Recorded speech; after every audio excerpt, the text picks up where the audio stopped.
dalam hal ada pihak ingin mengajukan upaya hukum secara elektronik, apakah itu bentuknya kasasi, apakah itu bentuknya peninjauan kembali di Mahkamah Agung, syarat-syarat yang harus dipenuhi seperti apa? Ketika ada pelaksanaan, misalnya sudah ada pemanggilan mengenai hal itu, tetap pengguna lain ini tidak bersedia atau tidak memberikan surat ingin panggilannya dilakukan secara elektronik. Apakah panggilan tersebut yang dimaksud berlaku panggilan secara langsung itu melalui panggilan surat tercatat? Karena tidak diatur secara tegas di upaya hukum banding misalnya, maka secara konvensional. Tetapi di dalam SK KMA 207 ini diatur secara tegas mengenai hal itu. Apakah itu bisa dipedomani atau tidak? Dalam petunjuk pelaksanaan 207 itu mengenai pendaftaran upaya hukum kasasi peninjauan kembali di Mahkamah Agung secara elektronik, sudah ada tahapan-tahapan yang diberikan, Bapak. Jadi salah satu tahapan itu kalau kita membaca kembali bahwa upaya hukum itu secara elektronik melalui e-court. Ya, kemudian dalam hal pengajuannya itu dilakukan, maka di hari itu paling lambat di jam 3. Jam 3. Apabila pengajuan itu melewati jam 3, maka terhitung di hari berikutnya. Ada yang menarik diatur di situ, Bapak. Apabila pengajuan itu dilakukan di hari terakhir, di hari terakhir dalam tenggat waktu pengajuannya, maka hari terakhir yang dimaksud itu di pukul 11:59. Ya, dan itu diproses di hari berikutnya. Terkadang Bapak kita menerima kekhawatiran dari para pihak ketika mau melakukan upaya hukum di hari-hari terakhir itu, ya takut jangan sampai kemudian nanti ditolak pengajuannya karena di hari terakhir itu. Mohon pencerahannya Bapak yang dimaksud sampai jam 11:59. Di dalam masa jangka waktu pengiriman berkas dari tingkat pertama ke Mahkamah Agung, ditegaskan waktunya adalah 60 hari atau 3 hari setelah mempelajari berkas. Dalam hal Bapak, ternyata setelah 60 hari itu, berkas sudah dikirim oleh pengadilan pengaju, termohon baru memasukkan kontra memori kasasinya. Terkait kontra memori kasasi tersebut, tindakan dari pengadilan pengaju seperti apa, Pak? Terkait alat bukti surat. Ini sudah ada beberapa pihak-pihak yang komplain sebenarnya ketika mengkopi aslinya. Kan ada kekhawatiran dari pihak pemberi alat bukti surat ini kan bisa terlihat oleh pihak lawan. Ada kekhawatiran mereka jangan sampai disalahgunakan. Memang di dalam aplikasi e-court itu ada kemudian penegasan catatan di situ bahwa penyalahgunaan terhadap dokumen bukti surat tersebut merupakan tindak pidana. Tetapi dari mereka, bahkan terutama misalnya dari BPN, Bapak pernah sampai kemudian ada kunjungan dari pihak pimpinannya, ini adalah warka. Ketika kami nanti itu dikopi kemudian diunggah di dalam ini, ada tidak perlindungan hukumnya mengenai hal itu. Mengenai sebetulnya kekhawatiran dari pihak-pihak ini terkait bahwa itu adalah dokumen asli yang diunggah di dalam SIP mereka, kekhawatirannya itu perlindungan hukumnya seperti apa, Bapak? Mohon pencerahannya.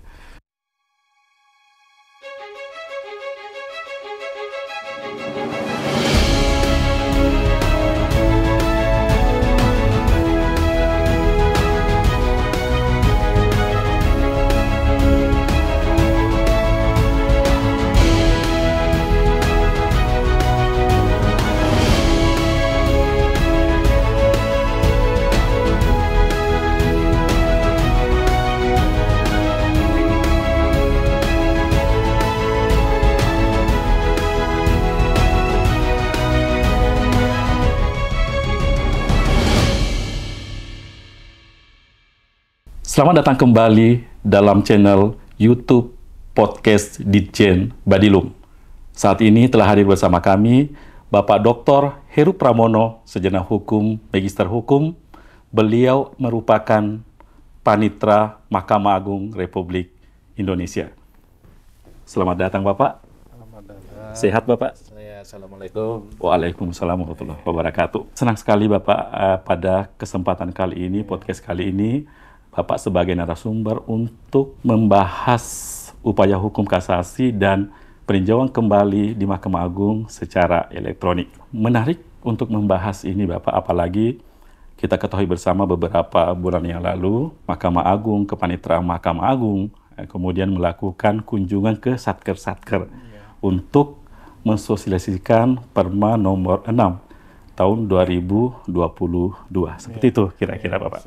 Ada hal yang menarik ketika Kepanitraan Mahkamah Agung mengeluarkan surat nomor 712 tahun 2024 yang pada pokoknya menyatakan pertanggal 1 Mei 2024 semua upaya hukum yang akan diajukan ke Mahkamah Agung, baik itu kasasi, baik itu peninjauan kembali melalui elektronik. Kira-kira seperti itu Bapak.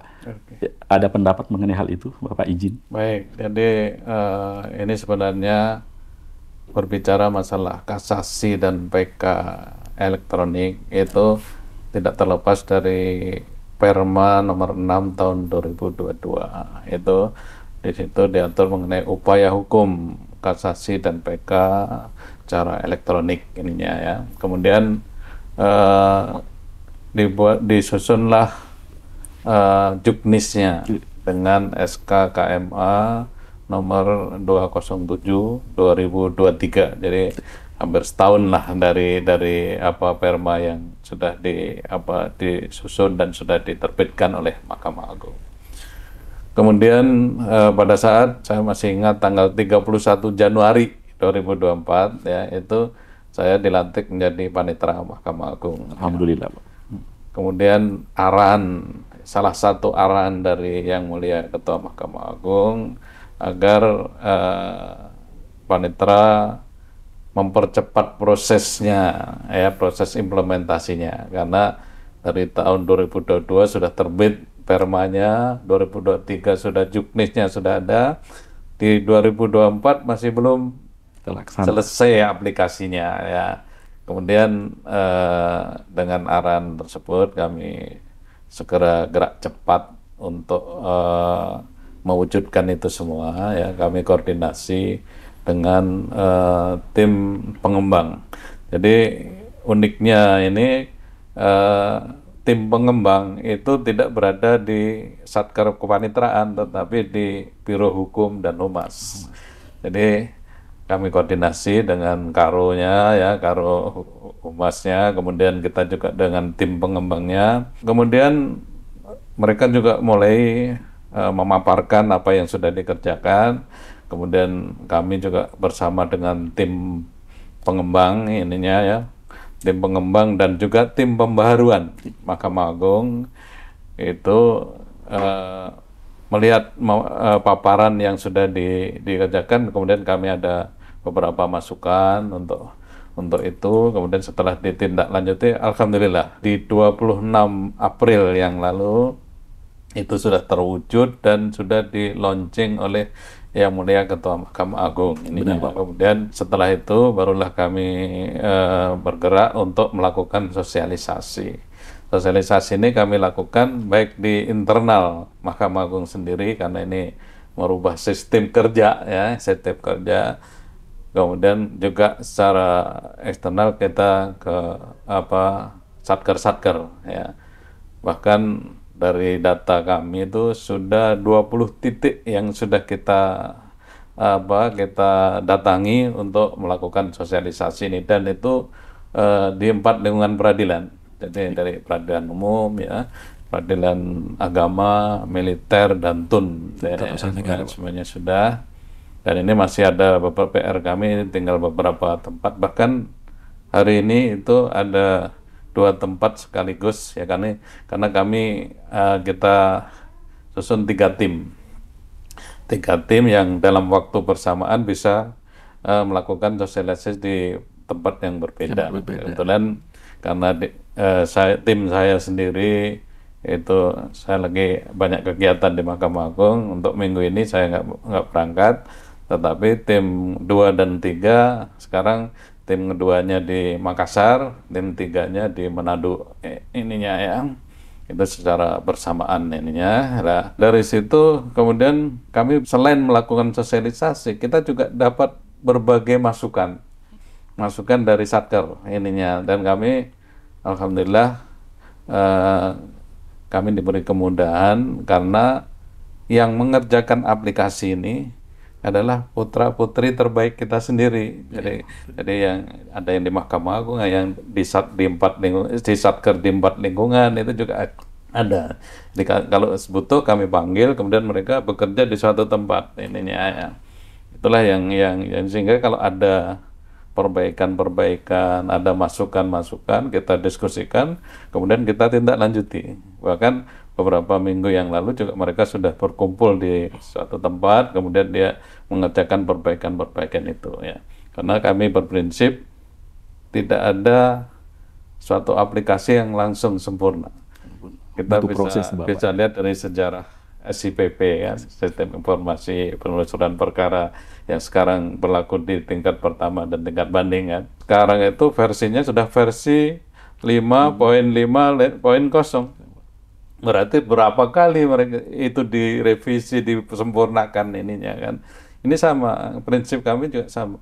Jadi aplikasi namanya SIAP ya, SIAP itu Sistem Informasi Administrasi Perkara di Mahkamah Agung itu sudah 4 kali direvisi. Ya, yang terakhir ini kami namakan SIAP terintegrasi. Kenapa kita namakan SIAP terintegrasi? Karena khusus untuk SIAP yang terakhir ini itu terintegrasi dengan SIPP tingkat pertama dan tingkat banding. Yang itulah sebenarnya yang sudah lama kita inginkan, baru kali ini bisa terwujud. Ya, itu yang pertama. Kemudian selain terintegrasi dengan SIPP tingkat pertama dan tingkat banding, juga terintegrasi dengan Smart Majelis. Apa itu Smart Majelis? Smart Majelis adalah sistem penunjukan majelis di Mahkamah Agung yang baru dengan menggunakan memanfaatkan kecerdasan buatan ya, AI ya ininya, yaitu mereka apa dasar dari Smart Majelis ini menunjuk majelis. Yang pertama adalah beban kerja. Jadi beban kerja dari hakim itu beban kerja yang terendah lah yang ditunjuk oleh istilahnya mesin ini ya Smart Majelis ini. Kemudian yang kedua adalah keahlian. Jadi sebagaimana kita ketahui di semua kamar ya, baik perdata, pidana, tun, militer itu kan ada hakim-hakim tertentu yang mempunyai keahlian tertentu. Misalnya sertifikasi mungkin. Ya, sertifikasi. Misalnya di perdata ada hakim niaga, kemudian hakim yang menguasai haki, hakim lingkungan, ya ada. Di pidana juga gitu, ada yang dia ini punya sertifikasi tipikor, kemudian juga peradilan anak gitu. Itulah yang dasar Smart Majelis itu menunjuk majelis yang bersangkutan.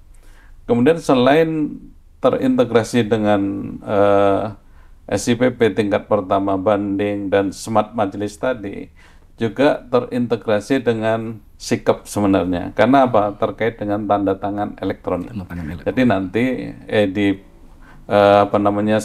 sistem yang baru ini, salinan putusan itu dikirim dengan tanda tangan elektronik ya, oleh panitera atau panitera muda yang ini sesuai dengan pembagian tugas lah. Ini ya. Kemudian yang terakhir juga terintegrasi dengan direktori putusan. Jadi kalau sistem yang lama itu kalau mengupload putusan Mahkamah Agung di SIAP itu tidak berarti sudah langsung ke direktori putusan, tetapi kalau yang kali ini itu otomatis seperti di tingkat pertama banding. Terintegrasi. Iya, terintegrasi semua. Itulah makanya kita namakan SIAP terintegrasi. Ya. Itu ya. Jadi dan ini kita terus melakukan sosialisasi, tidak hanya pada internal kita, tidak boleh dengan satker-satker, tetapi kita juga berusaha dengan pihak lain. Kemarin waktu di Surabaya, saya juga sempat mensosialisasikan kepada Baku Humas. Baku Humas itu Badan Koordinasi Humas-Humas di semua lembaga pemerintahan. Ininya, maksudnya mereka supaya juga tahu, bisa tahu bahwa di Mahkamah Agung sekarang sudah ini digitalisasi dalam penanganan perkara ininya. Kemudian ini yang ke depan ini kita juga sudah eh, diminta oleh organisasi advokat tertentu yang akan mengadakan rakernas ininya. Saya diminta kalau bisa Pak Malinta inilah bicara di ini mengenai kasasi dan PK elektronik lah. Saya ini bagus, ini forum yang bagus kan untuk mensosialisasikan, karena mereka kan stakeholdernya juga kan ininya. Jadi kita juga butuh masukan dari mungkin organisasi advokat. Kemudian terakhir kami juga sudah koordinasi dengan PLT Kabawas. Karena kan Pak Sekma ini, kalau dulu Pak Sekma itu Kabawas, PLT Sekma, sekarang dibalik. Jadi Sekma, PLT Kabawas ya. Ada koordinasi. Kami juga berkeinginan untuk melakukan sosialisasi ke rekan-rekan hakim di Bawas. Karena pengalaman itu kan sebenarnya berdasarkan pengalaman selama ini. Jadi kita kan sudah, apalagi di Badilum itu kan sudah register. Ada orang Bawas yang mungkin belum dapat sosialisasi, datang ke Satker, dia nanyain register manual gitu ini. Saya nggak mau terjadi kejadian seperti itu lagi. Makanya kami menganggap penting juga mensosialisasikan kepada rekan-rekan Bawas, karena mereka adalah pengawas fungsional kita gitu ininya ya. Itulah yang kita harapkan dengan cara seperti ini. Kita juga terus memperbaiki aplikasi, karena aplikasi yang kita siapkan itu dua sekaligus. Yang pertama adalah SIPP versi yang terbaru tadi, yang versi 5.5.0 tadi. Kemudian karena ngirim berkas mereka itu melalui SIPP versi terbaru. Kemudian kami menerimanya di Mahkamah Agung dengan siap terintegrasi gitu ininya. Jadi ini karena sudah terintegrasi. Kalau dulu belum terintegrasi nggak bisa, nggak nyambung gitu ini. Ya, sekarang udah nyambung, alhamdulillah ininya ya. Untuk suatu aplikasi seperti saya sebutkan tadi, nggak ada yang langsung sempurna kan, pasti ada proses yang untuk menuju kesempurnaan atau paling tidak mendekati itulah ininya ya. Dan ini terus kita gulirkan ininya ya. Itulah yang jadi kami dalam rangka menindaklanjuti Perma 6 2022 dan SKKMA 207 2023, kami membuat surat kepada Satker di pengadilan tingkat banding maupun di pengadilan tingkat pertama ya, karena kita tahu bahwa pengadilan tingkat banding itu juga pembina dan pengawas semua Satker di tingkat pertama. Itu berkaitan dengan kapan diberlakukannya sistem yang baru ini ya. Kami dalam surat kami kita sebutkan yang pertama bahwa mulai penerimaan kasasi dan PK terhitung 1 Mei 2024, maka pengirimannya harus hanya secara elektroniknya saja, jadi dokumen elektroniknya saja, dan berkas fisik tidak perlu lagi dikirimkan. Ini perubahan yang luar biasa. Ya, selama ini kalau lihat di Mahkamah Agung itu, coba Pak Irwan ke ruangan-ruangan sekarang aja masih kan, karena kita masih menyelesaikan ke panmut itu panmutnya malah nggak kelihatan tutup berkas semua gitu ininya. Dan ini nanti sistem yang baru ini akan merubah itu semua ininya ya. Kemudian cara pengirimannya, kalau dulu melalui direktori putusan ininya kan, nah sekarang cara pengirimannya melalui SIPP versi terbaru tadi ininya ya. Terus tentu ada pertanyaan, bagaimana yang sebelum 1 Mei, yaitu permohonan kasasi dan PK sebelum 1 Mei 2024, tetapi sampai hari ini mungkin masih proses, belum terkirimkan gitu ininya. Dalam surat panitera itu juga kita sebutkan bahwa untuk penerimaan kasasi dan PK sebelum 1 Mei yang sampai hari ini belum dikirimkan atau masih dalam proses, itu pengirimannya masih seperti biasa. Masih Jadi, konvensional, Pak. jadi berkas fisiknya masih dikirimkan, kemudian kewajiban mengirimkan dokumen elektroniknya sebagaimana diatur oleh SEMA nomor 1 tahun 2014. Ininya itu juga melalui media, kemudian melalui direktur putusan dan sebagainya. Itulah yang pokoknya. Kemudian untuk yang sebelum 1 Mei, permohonan sebelum 1 Mei 2024 itu tidak bisa mengirimkan melalui SIPP versi terbaru. Jadi yang tadi ya seperti biasa, seperti sebelumnya lah ininya. Itu di kita surat panitera yang 712 tadi. 712 2024. Ya. Kemudian selain itu kami juga mengeluarkan SK 715 ya. SK 715 2024 itu yang intinya kita memberi petunjuk terkait dengan alih media tadi. Alih media. Alih media karena dalam sistem ini kalau kita baca Perma 6 2022 sebenarnya yang diharapkan kan langsung ikut. Kasasi dan PK sudah ikut, jadi permohonannya sudah bisa melalui ikut ininya. Tetapi awalnya kami inginnya juga seperti itu sesuai dengan kehendak dari Perma ya, Perma 6 tahun 2022. Ternyata di siap Mahkamah Agung itu belum ada rumahnya untuk itu. Sehingga untuk sementara ini kami pengirimannya saja yang secara elektronik, proses di Mahkamah Agung semuanya elektronik, tetapi permohonan kasasi dan PK dia harus datang ke pengadilan, ke Satker ininya. Ya, kemudian kewajiban dari Satker lah kemudian mengalih mediakan permohonan itu, misalnya akta kasasi, akta PK dan sebagainya. Kemudian kalau ada memori atau kontra memorinya dialih mediakan. Tadi sebagaimana penyampaiannya mengenai proses itu bisa dilakukan dengan SIPP kita. Di dalam Perma nomor 6 tahun 2022 kemudian petunjuk pelaksanaan juga di SKKMA 207 itu mengatur terkait SIP, Sistem Informasi Pengadilan. Kalau kita membaca penjelasannya bahwa sistem informasi pengadilan itu adalah keseluruhan sistem yang ditujukan kepada pengguna layanan untuk melakukan pengajuan upaya hukum, kemudian administrasi perkara.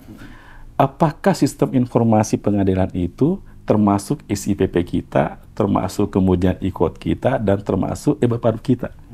Ya, jadi prinsip dari kasasi dan PK elektronik ini, jadi apapun makanannya istilahnya kan, minumnya tetap apa gitu ya kan. Jadi apapun prosesnya di tingkat pertama, pengirimannya tetap harus secara elektronik gitu ininya ya, elektronik gitu. Jadi itulah yang bisa kita lakukan terlebih dahulu ininya ya.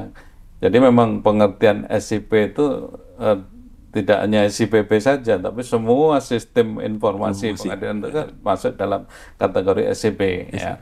Tetapi kalau kita baca SKKMA 207 ya di 2023 itu ada salah satu pasal yang mewajibkan panitera untuk mengatur yang belum diatur di situ ininya ya. Jadi mengatur untuk selanjutnya lah, petunjuk selanjutnya seperti apa. Oleh karena itu kalau kita baca di baik di surat kami maupun di SK panitera itu jelas bahwa yang digunakan pengirimannya ya SIPP yang versi yang terbaru tadi. Gitu. Jadi tentu kalau suatu aturan kan nggak langsung detail kan. Jadi pertama aturan pokoknya di Perma 6 2022, kemudian dijabarkan dalam juknisnya SKKMA 207 kan, ininya 2023. Kemudian untuk selanjutnya panitera yang mengatur, yang belum diatur di situ diatur oleh panitera. Ya, ini diterapkannya upaya hukum kasasi, kemudian peninjauan kembali di Mahkamah Agung secara elektronik. Tentu Sobat Badilum, kemudian masyarakat pengguna layanan masih ada yang bertanya-tanya, apa sih sebenarnya Bapak definisi dari upaya hukum secara elektronik ini di Mahkamah Agung. Pengertian kasasi dan PK elektronik itu sebenarnya kalau memang baca permanya, baca ini pasti tahulah apa maksudnya gitu. Jadi itu merubah sistem kinerja ya, baik mulai dari pengiriman berkasnya dari pengadilan pengaju maupun proses bisnisnya di Mahkamah Agung sendiri ya. Jadi itu perubahan yang sangat besar ininya karena kalau dulu semua perkara baik kasasi maupun PK itu berkas fisiknya harus dikirim. Kemudian selain itu ada kewajiban mengirimkan dokumen elektronik. Ya ini kalau dulu masih ada dua-duanya, itu masih ada pembandingnya, ya ada pembandingnya. Kalau misalnya di dokumen elektroniknya tadi nggak bisa kebaca atau misalnya ada keliru, berkas lain yang dimasukkan di situ, itu sering terjadi kayak begitu. Maka Mahkamah Agung masih ada bandingannya, dibukalah yang berkas fisiknya. Oh ternyata ini dan sebagainya. Nah sekarang kan sudah nggak ada lagi berkas fisiknya, sehingga dokumen elektronik yang dikirimkan oleh pengadilan pengaju itu memang harus benar-benar valid, benar-benar sesuai dengan aslinya dan sebagainya. Oleh karena itu kami di dalam surat kami, dalam SK kami, itu juga memberi petunjuk bahwa panitera pengadilan pengaju lah yang bertanggung jawab itu semua dalam pengiriman dokumen itu, dokumen elektronik bundel A maupun bundel B, baik validitasnya maupun apakah itu sesuai aslinya atau tidak, itu adalah yang bertanggung jawab adalah panitera pengaju ininya. Makanya panitera pengadilan pengaju itu adalah juga sebagai dia yang harus mengontrol dokumen-dokumen yang makanya ada kewajiban juga membuat surat pernyataan di situ bahwa yang dikirim itu adalah dokumen yang valid, yang sesuai dengan aslinya gitu ininya. Itulah yang kita harapkan, dan kami juga sudah berkoordinasi dengan para dirjen. Kebetulan tiap hari kita juga ketemu lah dengan beliau-beliau ini. Bahkan pernah juga para dirjen itu dipanggil pimpinan, diberikan arahan bahwa harus mengawal proses ini, karena ini proses yang sangat penting untuk perubahan di Mahkamah Agung. Nah, karena itu kami berkoordinasi dengan dirjen. Nah, sekarang nggak sembarang lagi nunjuk panitera. Panitera itu nggak sembarang lagi, harus selektif. Ada kompetensi tertentu, ada kemampuan tersendiri. Sehingga ditunjuklah seorang panitera bisa keberhasilan sistem baru ini juga sedikit banyak tergantung pada panitera ya, pengadilan pengaju utamanya ya, ininya ya yang harus dia mengontrol ininya kesaksian dari data yang dikirim. Karena kami pernah di tahun 2023 kami pernah melakukan penelitian yang kerjasama dengan Litbang waktu itu ya. Penelitian mengenai kepatuhan pengiriman dokumen elektronik. Ternyata hasilnya luar biasa. Luar biasanya apa? Masih banyak tidak patuhnya, gitu ininya. Iya, tidak patuhnya. Jadi ada yang tadi kita temukan nggak kebaca. Kemudian kita temukan yang dikirim berkas lain, bukan berkas itu dan sebagainya. Itu banyak terjadi, sehingga ini jadi pelajaran bagi kita agar sistem elektronik ini benar-benar bisa berjalan dengan baik. Makanya sekarang harus panitera pada saat ngirim dokumen itu terus menyertakan itu surat pernyataan. Pernyataan bahwa yang dikirim ini benar-benar dokumennya valid dan sesuai dengan aslinya gitu. Ya.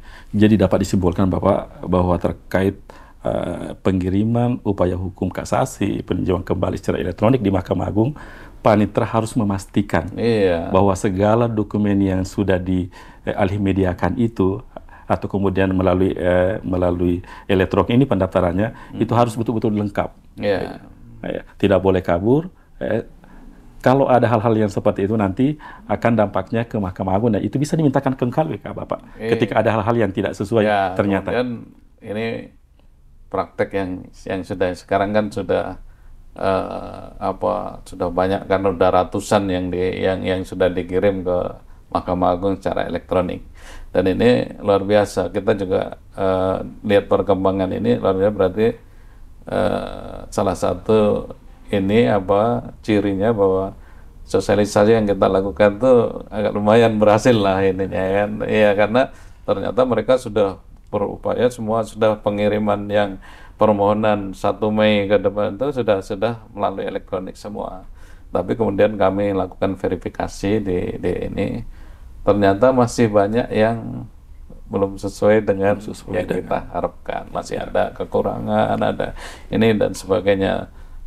Memang karena ini adalah baru awal, itu saya nggak wajar ininya. Tetapi justru itu jadi pelajaran bagi kita untuk bisa memberitahukan kepada pengadilan pengaju agar data-data itu benar-benar yang dikirim itu benar-benar sesuai yang kita harapkan. Bisa dipastikan bahwa itu betul-betul bisa terbaca dengan baik sesuai dengan pedoman-pedoman yang ada seperti itu. Jadi utamanya kalau yang dokumen yang sekarang kita verifikasi itu masih banyak yang belum lengkap. Jadi bukan masalah kalau di ininya saya udah lumayan lah, misalnya kebacanya dan sebagainya, tapi yang kurang lengkapnya itu yang ini, sehingga kami dan modelnya nggak pakai surat lagi. Kalau ada kekurangan, ya ada kekurangan seperti itu, lalu kita mengirimkan notifikasi. Notifikasi itu di aplikasinya itu sendiri, nanti yang bisa dibaca di SIPP juga ada. Kemudian ada notifikasi yang langsung terkirim ke WhatsApp-nya panitera pengaju dan emailnya.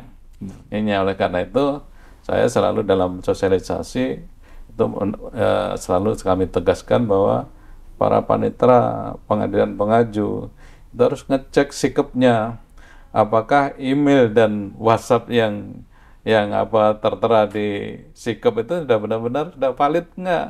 Jangan-jangan sudah daluarsa dia ada di situ, karena nanti notifikasi itu masuk ke WhatsApp dan emailnya panitera ininya. Jadi paniteranya lagi nggak di kantor pun dia pasti dapat itu notifikasi ininya. Itulah upaya kami awalnya, kita hanya email saja, kemudian saya sarankan kepada tim pengembang, coba selain email, WhatsApp-nya lah yang setiap saat pasti bisa kebaca. Nah sekarang udah ini, kemarin ada beberapa yang komplain, Pak kami kok di WhatsApp saya kok nggak ada notifikasi, berarti WhatsApp yang disikap itu yang belum benar gitu. Belum terdaftar mungkin ini Bapak ya. Jadi yang harus dipastikan oleh pengadilan pengaju itu pertama itu ini update versi yang terbaru yang 5.0 itu sudah benar belum? Karena ternyata kita ketahui yang ada laporan bahwa kami kok ngirimnya kok nggak bisa dikirim, itu ternyata update-nya yang belum benar gitu ininya. Makanya yang dipastikan dulu adalah update versi yang terbaru itu sudah benar belum. Kadang-kadang belum seluruhnya udah ditinggal gitu ininya. Jadi sehingga semua ini fitur itu belum bisa terserap di versi yang baru. Makanya kalau ada keluhan itu saya bilang, kalau di PN lain sudah bisa lengkap, bisa masuk, bisa ini. Kalau di PN yang itu enggak, berarti jangan-jangan masalah update-nya. Gitu. Versinya yang terbaru yang belum sempurna ininya.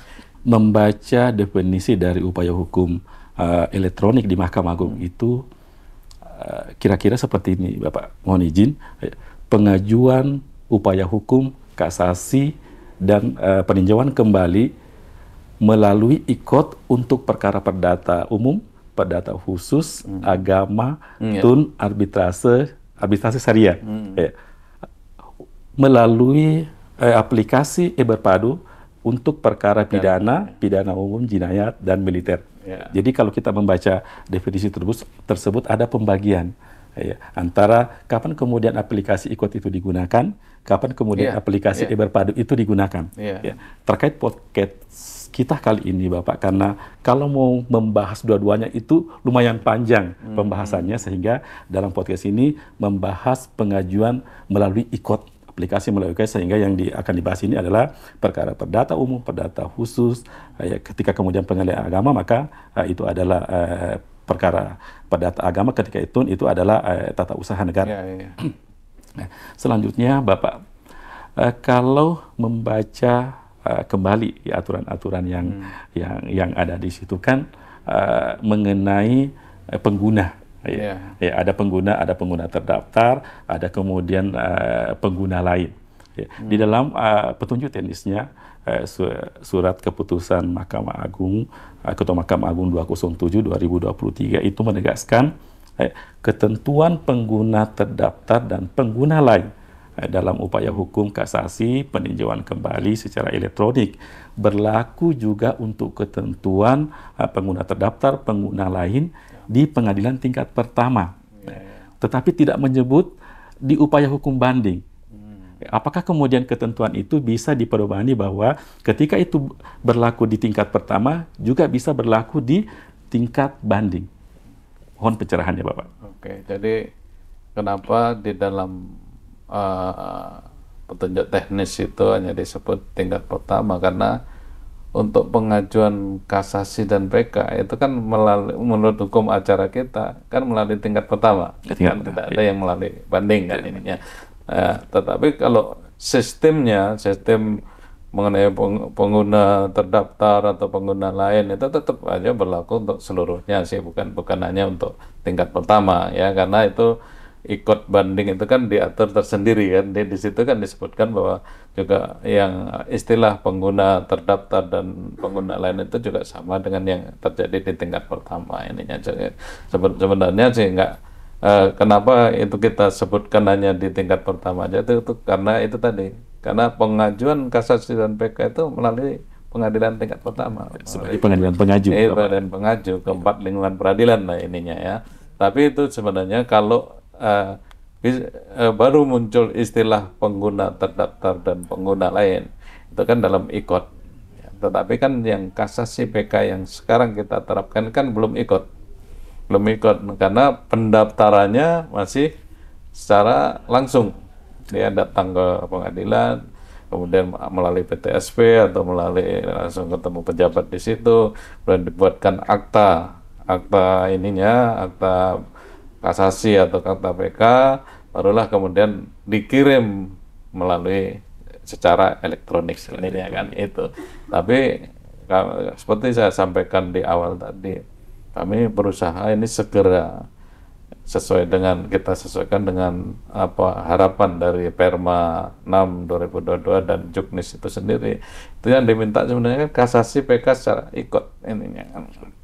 Ya, kemudian untuk malah ini lebih maju daripada yang sudah terjadi di tingkat pertama dan tingkat banding. Kalau di tingkat pertama, tingkat banding ikutnya kan masih perdata saja ininya. Yang elektronik kan perdata saja ininya. Yang pidana kan belum. Pidana kan pakai e-perpadu itu ininya. Makanya pelaksanaan ikut dan e-perpadu di tingkat pertama dan tingkat banding itu sebenarnya itu bermanfaat dalam nanti pengiriman kasasi dan PK secara elektronik ininya. Ya, karena itu tadi kita bayangkan kalau belum melaksanakan e-perpadu, padahal dia kewajiban untuk mengirim bundel A dan bundel B ke Mahkamah Agung misalnya kan ininya. Nah, dia kan harus mengalih mediakan, misalnya berita acara penyidikan itu BAP itu, kalau misalnya tipikor itu kan bisa aja segini kan ini yang bagaimana cara mengalih itu kalau dia sudah menerapkan e-perpadu itu kan otomatis sudah pelimpahan berkasnya kan sudah elektronik. Jadi dia berarti sudah siap kan, bundel A, bundel B-nya sudah elektronik, tinggal ngirim saja ininya. Itulah oleh karena itu kami tetap mendorong agar utamanya di tingkat pertama dan tingkat banding itu selain ikot yang sudah jalan kan ininya, itu juga e-perpadunya juga jalan khusus untuk pidana, kemudian jinayat dan militer, pidana militer tadi kan ininya. Itulah yang kami juga sedang memperbaiki e-perpadu di tingkat Mahkamah Agung. Ya, karena kemarin saya juga kaget begitu saya dilantik panitera, saya tanyakan ke staf, ini e-perpadu di Mahkamah Agung sudah jalan belum gitu. Padahal kalau di tingkat pertama dan banding, pengalaman saya di tingkat banding kan semuanya didorong untuk bisa berjalan gitu. Menerapkan jalur padu, Pak. Ternyata begitu di Mahkamah Agung, saya minta dipaparkan ininya padunya di tingkat Mahkamah Agung. Ternyata memang ada beberapa yang belum sesuai dengan KUHP. Kami kasih masukan dan sekarang alhamdulillah sudah mulai dikerjakan, sudah ini. Nah, itulah nanti kami menggunakan juga padu itu dalam khusus untuk perkara-perkara pidananya. Yang ada di Mahkamah Agung. Iya, di Mahkamah Agung juga misalnya mengenai perpanjangan penahanan, ya ininya dan sebagainya itu kan bisa karena kita harapkan perpanjangan penahanan Mahkamah Agung itu bisa nyampe langsung ke penegak hukum lain, misalnya ke jaksanya, ke ininya, ke apa, ke rutannya, itu bisa. Itu kan kalau padu kan bisa gitu ininya. Tapi kalau nggak kita menggunakan padu nggak bisa. Jadi kita memang PR-nya sih masih banyak dan alhamdulillah sudah bisa kita inilah aplikasinya sudah pas, ini tinggal kita terapkan aja. Munculnya pertanyaan Bapak mengenai pengguna terdaftar, pengguna lain di tingkat pertama, di tingkat banding, di tingkat Mahkamah Agung atau kasasi, karena di dalam Perma nomor 7 2022 kemudian petunjuk pelaksananya di 363 SKKMA 363 terkait perkara perdata secara elektronik, kemudian di dalam Perma nomor 8 tahun 2022 petunjuk pelaksanaannya di 365 tahun 2002 tentang perkara pidana melalui berpadu, tidak memberikan definisi apa sih itu panggilan langsung atau pemberitahuan langsung. Tetapi di dalam Perma nomor 6 2022 di dalam petunjuk pelaksanaannya Bapak itu memberikan definisi apa itu pemberitahuan langsung, apa itu panggilan langsung, yang di dalam definisi itu adalah panggilan yang dilakukan melalui surat tercatat. Ya, sehingga ada pertanyaan-pertanyaan ketika kemudian itu di upaya hukum banding, apakah itu juga melalui surat tercatat ya pemanggilannya atau masih bisa dalam bentuk konvensional kalau memang belum terdaftar sebagai pengguna terdaftar. Mohon pencerahannya Bapak. Jadi itu ada sejarahnya kenapa seperti itu ya. Kebetulan saya juga terlibat dalam membuat menyusun juknisnya di perdata dan pidana ya 363 dan 365. Itu saya juga terlibat dalam ini. Jadi pada saat itu memang belum ada SEMA nomor 1 2023 ininya kan. Itu kan dibuat setelah itu kan, setelah ketentuan itu jalan. Sehingga pada saat itu masih kita gampang lah ini apa pemberitahuan ini seperti apa, dan pada saat itu memang ada beberapa orang atau tim Pokjanya itu berpendapat ini masih perlulah orang langsung jurusita datang kayak rela dan sebagainya. Kemudian selanjutnya setelah terbentuk juknis itu, kemudian ada kerjasama atau MOU antara Mahkamah Agung dengan PT POS ya, kemudian lahirlah SEMA nomor 1 tahun 2003 yang menegaskan bahwa pemberitahuan itu hanya 2, secara elektronik kalau bisa diverifikasi domisili elektroniknya. Kalau enggak ya pakai surat tercatat dengan ininya. Dan itu saya kira karena yang Perma di Juknis dan ini Perma yang kita punya yang nomor 6 itu kan belakangan kan kita baru ini sudah mengacu pada itu. Oleh karena itu pemberitahuan dan sebagainya tetap melalui berdasarkan SEMA nomor 1 tahun 2023. Apakah dengan lahirnya SEMA nomor 1 tahun 2023 tersebut mengenai panggilan melalui surat tercatat terkait pemanggilan delegasi Bapak? Apakah masih dapat diberlakukan panggilan delegasi itu, apalagi sekarang sudah ada Perma nomor 6 tahun 2022, kemudian sudah ada juga petunjuk pelaksananya di SKKMA 207 terkait panggilan-panggilan itu masih dapat diberlakukan atau semuanya melalui surat tercatat? Pencerahannya Pak. Jadi sebenarnya lahirnya SEMA nomor 1 2023 itu juga dilandasi oleh pemikiran itu bahwa masalah delegasi itu sangat menghambat dalam penyelesaian perkara ininya ya. Jadi itulah yang kemudian punya ide, ya udah dengan adanya ada SEMA nomor 1 2023 itu sudah nggak berlaku lagi delegasi ininya. Kita apalagi di DKI misalnya kan, DKI itu kan antara wilayah hukum Jakarta Pusat dengan Jakarta Barat itu ngelangkah aja udah nyampe, nyambung sebenarnya. udah nyambung ininya. Dan itu dari dulu saya termasuk yang salah satu orang yang mengusulkan agar kalau berani diaturlah di Perma bahwa nggak perlu ada delegasi kalau di DKI misalnya kan, khusus DKI lah waktu itu kami mengusulkan. Waktu itu nggak berani karena nggak berani melanggar hukum acara katanya, alasannya kan seperti itu. Tapi kan Perma kita ini kan lebih maju ya, lebih di ini. Oleh karena itu saya selalu berpendapat, saya sampaikan ke teman-teman di Satker bahwa setelah adanya SEMA nomor 1 2023, delegasi itu udah nggak ada lagi ininya.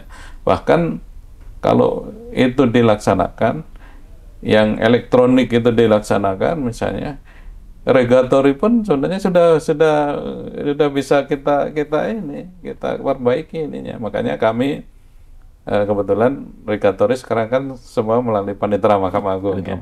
Jadi kami pada saat saya sudah jadi panitera itu kami potong birokrasinya. Jadi kalau dulu dari Satker ke kita, kemudian kita ke Kementerian Luar Negeri, Kementerian Luar Negeri ke perwakilan yang ada di negara asing, barulah dilaksanakan kan ini Pak. Sekarang udah nggak ada lagi. Makanya kami ada surat kami yang minta orang ngajukan Satker, kalau ngajukan regulatory, soft copy-nya juga dikirim. Itu sebenarnya untuk apa? Untuk memotong itu. Pak, kami udah nggak perlu berkasnya fisiknya kita kirim, tapi melalui, kami kan punya aplikasi bersama kan antara Kementerian Luar Negeri dengan kita, ya kita langsung masukkan aja ke itu, makanya udah nyampe di sana gitu. Secara elektronik. Iya, bahkan sekarang sudah nggak melalui lagi di Kementerian Luar Negeri, langsung ke perwakilan negara asing yang ada di negara asing. Itu sudah ada kan, motong birokrasi kan ininya kan. Itu yang sudah kita lakukan ininya. Memang selama ini ketika ada panggilan regulatory terkesan lama, Pak. Dengan adanya pembaharuan bahwa bisa kemudian disimpelkan, masa waktu penyelesaian perkara itu juga akan semakin ada kepastian terhadap para pihak bahwa meskipun itu adalah perkara yang panggilannya regulatory, tetapi dengan adanya aplikasi-aplikasi yang dibuat oleh Mahkamah Agung, dalam hal ini Kepaniteraan Mahkamah Agung, kemudian ada kerjasama dengan Departemen Luar Negeri, itu bisa memberikan keadilan kepada para pihak. Selanjutnya, Bapak, dalam hal ada pihak ingin mengajukan upaya hukum secara elektronik, apakah itu bentuknya kasasi, apakah itu bentuknya peninjauan kembali di Mahkamah Agung, syarat-syarat yang harus dipenuhi seperti apa? Sekarang kan kita belum ada ikut kasasi dan PK. Jadi permohonan itu dilakukan dengan datang ke pengadilan pengaju, kemudian atau melalui PTSP, atau bisa ini kemudian dibuatkan akta kasasi atau akta PK oleh panitera kan. Kemudian persyaratannya sebenarnya sama dengan yang bukan elektronik, secara konvensional. Iya, konvensional. Cuma ini kan yang dikemas itu kan pengirimannya, data itu aja. Udah, berkas fisiknya nggak usah dikirim, data ininya aja, data elektroniknya aja yang dikirim. Jadi bundel A, bundel B-nya juga sama ininya, bahkan urutannya pun sebenarnya juga sama ininya. Tidak ada perbedaan. Tidak ada perbedaan. Kalau kita membaca kembali SKK MA 207 tentang petunjuk pelaksanaannya, Bapak, ketika pemohon upaya hukum secara elektronik itu sebagai pengguna terdaftar, maka dapat melalui pengajuannya ikut. Dalam hal tidak terdaftar, maka datang ke pengadilan sebagaimana tadi yang Bapak sampaikan. Yang Bapak sampaikan, ketika dia pengguna lain, maka datang ke pengadilan, nanti panitera kemudian mengalih mediakan seperti itu. Pertanyaan yang muncul, Bapak, ketika ada pelaksanaan misalnya sudah ada pemanggilan mengenai hal itu, tetap pengguna lain ini tidak bersedia atau tidak memberikan surat ingin panggilannya dilakukan secara elektronik. Apakah panggilan tersebut yang dimaksud berlaku panggilan secara langsung itu melalui panggilan surat tercatat? Karena ini banyak pertanyaan. Ini banyak pertanyaan di Satker. Karena tidak diatur secara tegas di upaya hukum banding misalnya, maka secara konvensional. Tetapi di dalam SK KMA 207 ini diatur secara tegas mengenai hal itu. Apakah kembali lagi ditegaskan, Bapak, itu bisa dipedomani atau tidak?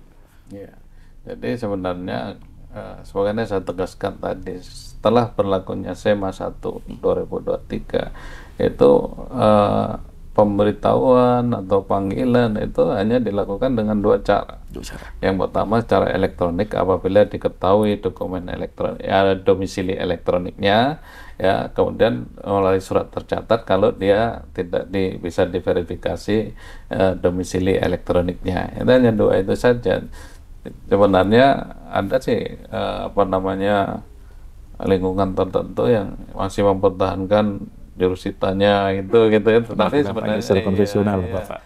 Tapi kita tetap berpendapat bahwa dengan adanya SEMA nomor 1 tahun 2023 itu panggilan hanya dua aja. Jadi yang pertama adalah domisili elektroniknya melalui elektronik, dan yang kedua melalui surat tercatat ininya Cuma memang ke depan memang kita harus pikirkan, dan saya sudah saya sampaikan ke pimpinan bahwa masih ada masalah lah di pemberitaan dan panggilan terkait SEMA nomor 1 2023 itu, karena terus terang PT Pos ini kan harus diberitahu bagaimana hukum acaranya sebenarnya kan ininya. Kadang-kadang panggilan itu belum sesuai dengan hukum acara. Nah, ini harus ke depan kita juga harus kita perbaiki hal itu. Jadi kelemahan-kelemahan yang terjadi yang selama dalam praktek itu harus kita pikirkan bagaimana kita memperbaikinya. Misalnya ada bintek atau terhadap petugas-petugas pos yang ditugasi oleh PT Pos dalam menyampaikan panggilan dan pemberitahuan, karena kan panggilan pemberitahuan itu kan ada dua syarat. Yang pertama kan harus sah dan patut kan ininya kan. Jadi bagaimana sahnya, bagaimana patutnya kan harus mereka tahu gitu ininya.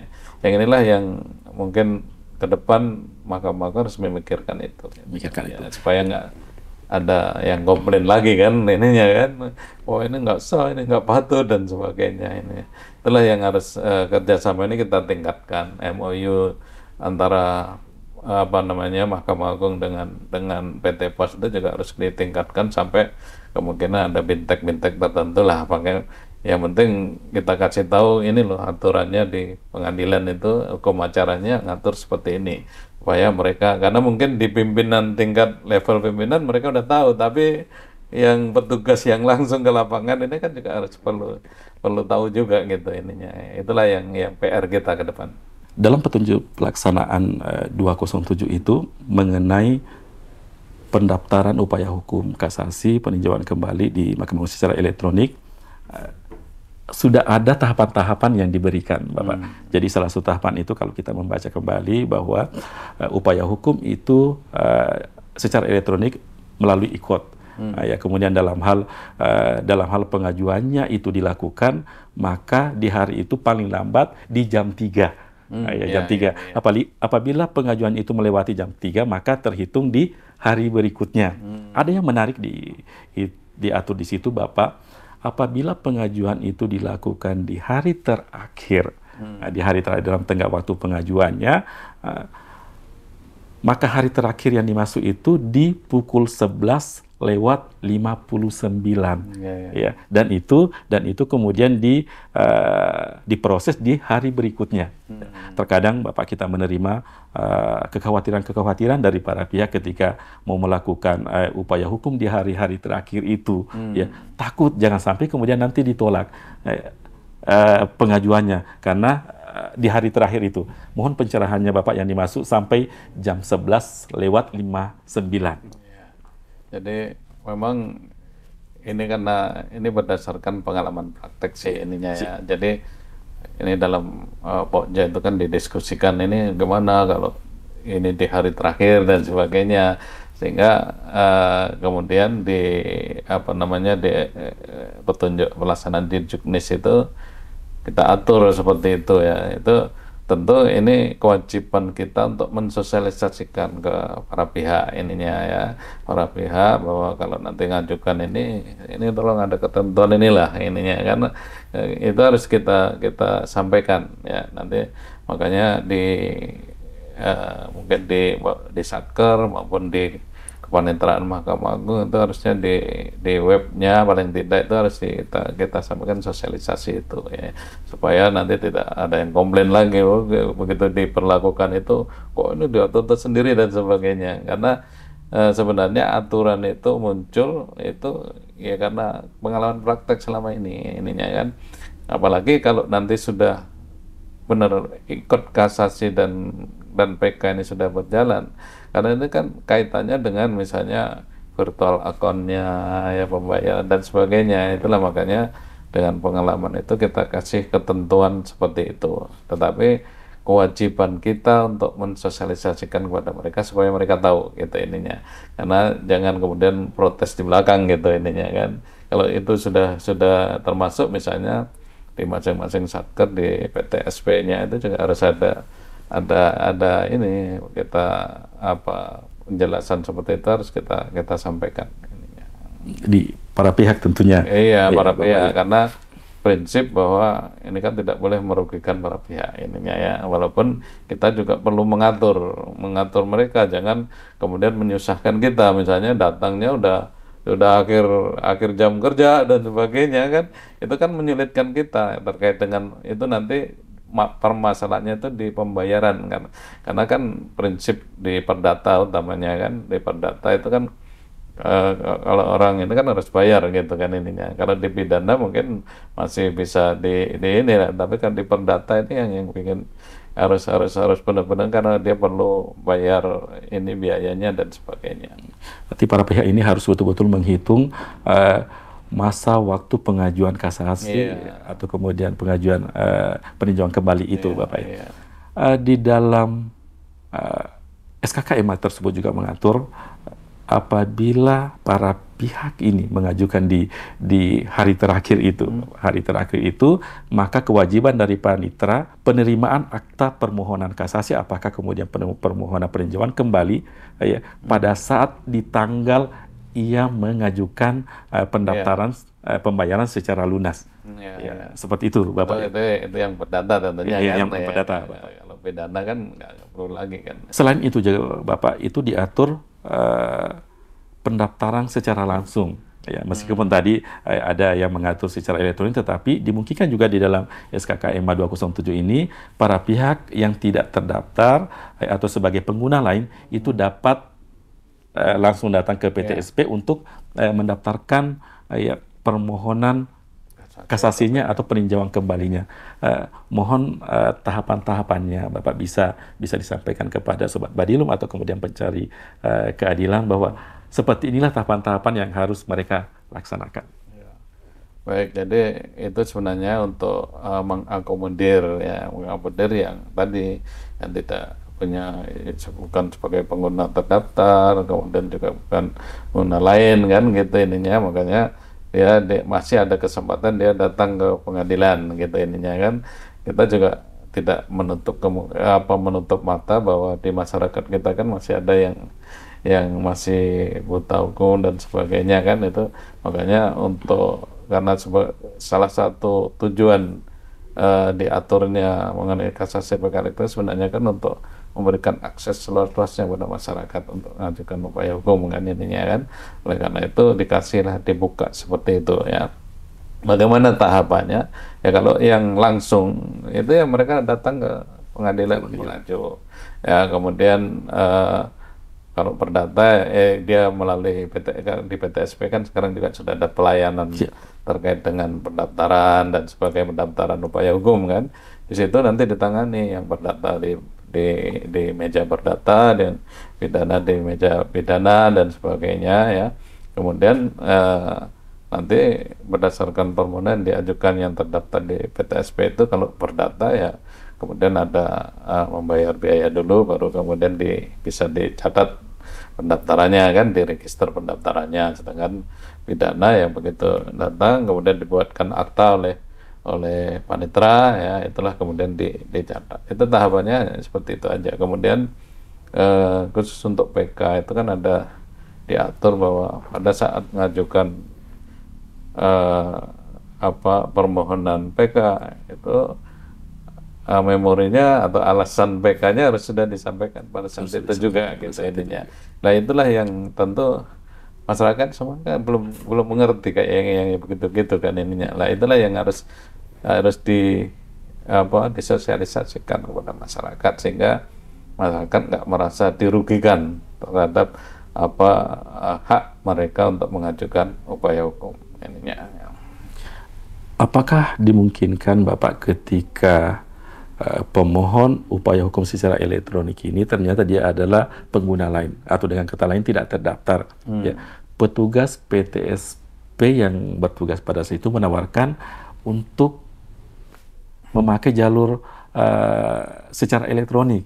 Apakah bisa demikian? Ya, Bapak? jadi semua satker di tingkat pertama itu kan terutama di Badilum ini ini itu di pengadilan negeri itu kan semuanya kan ada pojok ikut atau meja ikut itu sebenarnya itulah fungsinya untuk membantu yang seperti itu. Jadi begitu ditawarin dia, oke tapi saya minta dikasih ini loh, diajarin gitunya, kita tuntun lah di situ ininya. Berarti dimungkinkan Bapak untuk kemudian ya. meskipun dia pengguna lain, Ya. ketika belum terdaftar maka bisa dibantu untuk didaftarkan sebagai pengguna terdaftar. Dalam hal misalnya Bapak ternyata pihak tersebut tetap tidak mau mendaftarkan upaya hukumnya secara elektronik, maka dari petugas atau pojok ikut itu mengajukan itu secara langsung atau kemudian tidak melalui elektronik. Tugas panitera pada saat itu apa? Apakah yang Bapak tadi sampaikan bahwa itu nanti dialih mediakan? Iya, iya. Jadi yang langsung datang kemudian mengajukan upaya hukum ya baik kasasi maupun PK yang tadi udah dikasih petunjuk kalau mau ini secara elektronik kita bantu misalnya dia tetap nolak ya tentu kita proses secara manual juga, artinya dia dibikinkan akta ya kemudian kalau ini memorinya juga diminta kalau misalnya belum kalau misalnya ketemu orang yang tidak mengaku dia tidak tahu hukum kan juga ada kewajiban, kalau di KUHP itu kan juga ada kewajiban untuk ditanya kan apa alasannya ngajukan ini, kemudian dicatat oleh panitera ya, atau yang kedua bisa juga kita arahkan ke Pospakum misalnya kan, itu kan bisa juga kan ininya kan, itu yang bisa, ada beberapa hal yang bisa kita lakukan supaya dia nanti dibantu untuk membuat ini kan membuat alasan-alasan atau memorinya dan sebagainya itu bisa. Tetapi itulah yang terjadi, jadi kita masih membuka selain elektronik, masih dimungkinkan orang yang memang tidak mau atau memang dia pengennya seperti itu atau gimana ya kita proses secara manual ataupun kewajiban dari paniteraan pengadilan pengacu untuk mengalih mediakan tadi. Mengalih mediakan. Ya. Pertanyaan selanjutnya Bapak, apakah dalam pengajuan upaya hukum secara elektronik ini di Mahkamah Agung mengenai hak mempelajari berkas atau insak? Ya. Apakah tetap hak itu diberikan kepada baik permohon upaya hukum atau termohon upaya hukum tersebut? Jadi insake itu kita berikan ke dua belah pihak ya. Kedua belah Jadi pihak. dua pihak, jadi baik pemohon maupun termohon. Dan kalau dia eh, mengajukannya secara elektronik, itu insake bisa dilakukan secara elektronik juga kalau kita sudah siapkan elektronik. Tetapi kalau belum, di dalam aturan masih dimungkinkan dia datang ke, ke pengadilan kemudian melakukan insake di situ ininya. Kalau itu bisa aja cara, tapi ada di PTSP situ kan, itu bisa juga dia dilakukan seperti itu. Karena insake ini tujuannya untuk apa? Untuk ngecek apakah yang sudah diajukan baik pemohon maupun termohon, kalau dia mengajukan kota daerah itu sudah ada di dalam berkas itu atau belum ininya. Setelah kemudian setelah udah oke ya, kita ini, kecuali kalau mereka tidak mau memanfaatkan ya, kita kan bisa ada kan yang tidak mau memanfaatkan, sudah dipanggil, sudah diberitahu supaya melakukan insake, ini ternyata dia tidak menggunakan, itu juga nggak apa-apa, yang penting haknya sudah kita kasih tahu kan ininya. Ya, pemberitahuan mengenai mempelajari berkas Iya. insake itu disampaikan kepada baik pemohon dan termohon. Termohon ya. Dapat disimpulkan Bapak dari penjelasan Bapak tadi, kemudian ketika juga kita membaca di petunjuk teknisnya 207 SKKMA tahun 2023 tersebut, bahwa proses pelaksanaan mempelajari berkas itu atau kemudian insage itu tetap dilaksanakan di meja insage pengadilan. Seperti itu Bapak ya. Baik itu adalah pengguna terdaftar, begitupun dengan pengguna lain. Iya. Karena gini Mas, kita tuh mau melindungi juga. Sekarang kan bisa aja kalau dia misalnya dia melakukan insake secara elektronik, bisa dia screenshot ininya kan, bukti lawan atau bukti apa dan sebagainya. Itulah yang sedang kita pikirkan untuk melindungi itu. Jadi orang jangan dirugikan dengan misalnya pihak lawannya udah meriksa ini, udah bukti ini, dipoto atau di screenshot atau di apa gitu ininya. Itulah yang kami sedang diskusikan dengan penyusun aplikasi, bagaimana melindungi. Kalau orang baca ya hanya baca aja gitu, tapi nggak bisa dia misalnya di screenshot di apa gitu, nggak bisa, karena kan bisa disalahgunakan nanti kan ininya kan. Itulah yang sedang kita pikirkan ininya, kita diskusikan dengan tim pengembangnya gimana cara melindungi itu dia. Makanya sementara ini masih di depan petugas kan ininya, supaya diawasi. Ada CCTV yang mengawasi. Iya, diawasi oleh petugas atau CCTV yang bisa dipantau oleh kita gitu ininya. Salah satu hak pemohon pengajuan upaya hukum elektronik ini adalah melakukan pencabutan permohonan baik itu kasasi maupun peninjauan kembali di Mahkamah Agung. Syarat-syaratnya seperti apa, Bapak? Atau tata caranya seperti apa, Bapak? Jadi pencabutan itu ada beberapa macam yang sudah diatur juga, baik dalam permanya maupun dalam SK-KMA-nya kan, itu sudah diatur. Pencabutan kalau berkas belum dikirimkan ke Mahkamah Agung, itu kan juga diselesaikan di tingkat pertama, dan berkas tidak perlu dikirim ke Mahkamah, hanya diberitahukan saja ini ke Mahkamah Agung bahwa perkara nomor ini apa yang diajukan ini ternyata dicabut ininya. Nah itu otomatis biaya perkara langsung dikembalikan kan ininya kan, karena proses itu belum, kirimannya, biaya pengiriman juga belum, atau apanya belum kan, nggak ada. Itu yang terjadi, itu kan diatur. Jadi kemudian ada kemungkinan pencabutannya itu pada saat proses berjalan dan dikirimkan tapi masih dalam rangka verifikasi misalnya kan, belum diregister karena masih diverifikasi, itu bisa aja dicabut ininya ya. Nah, seperti itu juga kewajiban pengadilan pengaju itu memberikan notifikasi atau memberitahukan kepada Mahkamah Agung ya, supaya nanti begitu ada pencabutan ya tentu nanti akan dipastikan kalau memang benar, kita cek memang benar minta pencabutan ya nggak dilanjutkan ininya.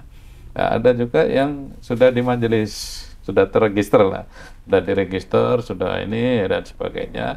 Nah itu beda, kalau yang seperti itu juga nanti harus diselesaikan di majelisnya, gini, harus diputuskan lah oleh majelisnya ininya. Walaupun itu jadi pertimbangan juga oleh majelisnya, karena sebenarnya kalau orang ngajukan kemudian dicabut ya sebenarnya kan boleh saja, tetapi kan jangan merugikan, udah proses sudah sampai itu, makanya harus diputuskan nanti oleh majelis. Di dalam pencabutan itu diatur mengenai pengembalian. Ya. Ketika permohonan itu belum terdaftar atau berkas perkara belum dikirim dan belum terregistrasi di Mahkamah Agung. Ada pertanyaan yang muncul dari satker, terutama dari kasir-kasir yang mengelola keuangan perkara perdata. Jadi pertanyaannya, Bapak, pengajuan ini atau pendaftarannya ini kan melalui proses IKOT. Melalui proses IKOT, ya, dengan kata lain, SKUM-nya itu muncul juga melalui secara elektronik. Yeah. Ketika kemudian muncul biaya perkara melalui SKUM itu, pembayarannya itu melalui virtual account Mahkamah Agung. Sehingga uang itu kan masuk di virtual account-nya Mahkamah Agung. Sehingga tindakan-tindakan pengembalian dan segala macamnya itu tentunya melalui kasir atau petugas Mahkamah Agung. Dalam hal memang itu sudah didaftarkan, tetapi belum terregistrasi di Mahkamah Agung dan berkas perkara belum dikirim ke Mahkamah Agung. Ada pencabutan. Pada saat pencabutan kemudian pemohon ini juga disertai ada permintaan untuk pengembalian biaya perkara yang dari kasir satker itu sendiri, karena ini melalui virtual account Mahkamah Agung, maka kemudian tidak bisa melakukan tindakan-tindakan selain petugas kasir dari Mahkamah Agung. Pertanyaannya, Bapak, ketika kemudian ada pencabutan itu, berapa lama pihak ini menunggu uangnya dikembalikan? Melalui tentunya melalui satker pengaju. Sebenarnya pencaraannya, Bapak. Karena itu pakai virtual account sebenarnya kan lebih gampang sebenarnya kan untuk menyelesaikan masalah itu ininya. Sehingga kalau misalnya itu belum terregister di Mahkamah Agung, itu ya tentu sedapat mungkin nanti saya coba cek di aplikasinya, apakah saya aplikasi sebenarnya sudah diatur juga, sudah ada ininya, proses pengembalian itu sudah ada. Apakah kemudian melalui kasir pengaju atau enggak, nanti kita cek lagi ininya ya. Karena mestinya kalau yang sebelum terregister di Mahkamah Agung, mestinya ya paling enggak harus diberitahu juga, ada notifikasi lah ke ininya, ke kasirnya, supaya kasirnya tahu bahwa oh ini udah dikembalikan gitu ininya kan. Kalau sudah terregister itu malah ketentuannya kan udah nggak bisa dikembalikan, karena lagi, udah biasa, biaya udah jalan gitu ininya. Itu ya, nanti kita, tapi intinya bahwa kita transparan terkait dengan pengembalian biaya perkara itu ininya ya. Jadi nanti akan kita cek lagi apakah mestinya harus ada notifikasi ke kasir di tingkat pertama, supaya dia juga tahu gitu kan, oh ini sudah dikembaliin lah ininya kan, perkara yang dicabut perkaranya itu gitu ya kan. Ya beda kalau belum dikirim ke Mahkamah Agung kan udah urusannya kasir di tingkat pertama kan ininya. Tapi kalau yang sudah proses tadi ya udah, karena sudah dikirim ke Mahkamah Agung di ini itu kan juga harus paling enggak ada notifikasi atau pemberitahuan ke kasir di tingkat pertama. Tapi yang jelas kita transparan terkait itu, karena sebelum ini pun kan kita juga sudah banyak, tapi dulu penyelesaiannya melalui direktur putusan itu sudah kita laksanakan ininya. Jadi makanya apalagi sekarang sudah elektronik, kita harusnya lebih transparan lagi. Lebih transparan lagi. Ya. Ketika pemohon ini sudah mendaftarkan, sudah terregistrasi, sudah kemudian dalam registrasi itu juga sudah membayar biaya perkara, berkas belum dikirimkan, tetapi tidak mengajukan memori kasasi atau kemudian memori peninjauan kembali. Dalam hal seperti itu, apa tindakan pengadilan pengaju? Ya, jadi di aplikasi juga sudah ada sebenarnya di SIPP itu.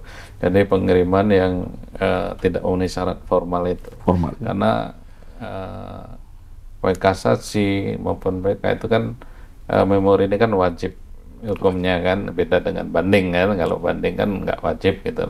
Oleh karena itu ada tidaknya memori ini karena yang dipertimbangkan pertama kali ya alasan di memori itu ininya ya.